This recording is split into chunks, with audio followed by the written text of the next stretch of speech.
All over the internet, everywhere you look, there are articles and sites telling you there's too much information to deal with, that we live in a time of information overload and techno-stress, all seemingly caused by an intrusion of computers into our lives. There's no doubt we live in anxious times, but is technology to blame? Is there something as too much information and does it make us sick, or is it the way that information is presented to us? Cognitive psychologists liken our attention to a reservoir. Inputs comes from our senses and the reservoir gets continually drained. It's short-term memory after all. Inputs get cleverly filtered. Things that are constantly around you get filtered out or habituated to. It's a good system and it means things that don't change slide into the background while new things get our attention.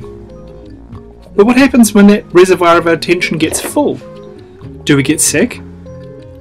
What psychological problems occur when we're overloaded?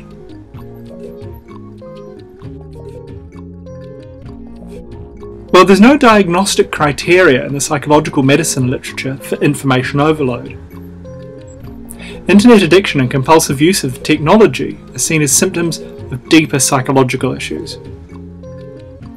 So I propose it's not the amount of information that worries us. Some kinds of information cause more problems for us in creating a sense of unease and anxiety, and it seems more to be about how that information is presented to us. Phones, ads, spam seem to introduce a state of anxiety. These are things that interrupt our flow of attention.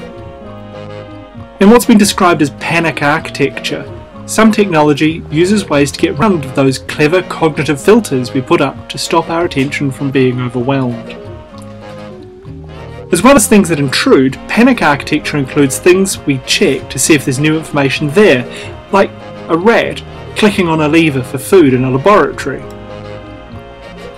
The common thing between anxiety and panic architecture is that sense of loss of control. New technology puts you on edge, and unless you get help it worries you, taking up attention. Panic architecture drives you to repeatedly checking your messages, bothering you when new ones come in. Interrupting and interrupting and interrupting. How can you regain your sense of control?